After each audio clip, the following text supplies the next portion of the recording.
এখন তৈরি হচ্ছে রসুনের আচার। আমি মশলাগুলো দিয়ে মশলা আগে কষাইছি, মাংস মশলার মতো করে একদম কষানোর পরে রসুন দিলাম। ওই যে রসুন দিয়ে কষানো হচ্ছে। এটা কষানো হইলে একটু কম কম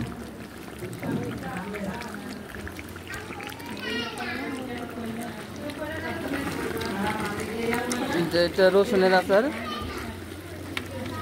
4 কেজি রসুনের আচার করা হচ্ছে।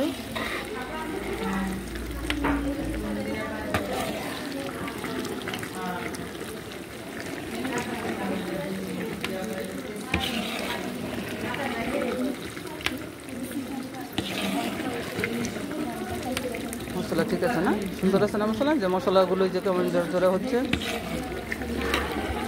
কালারটাও সুন্দর হয়েছে না?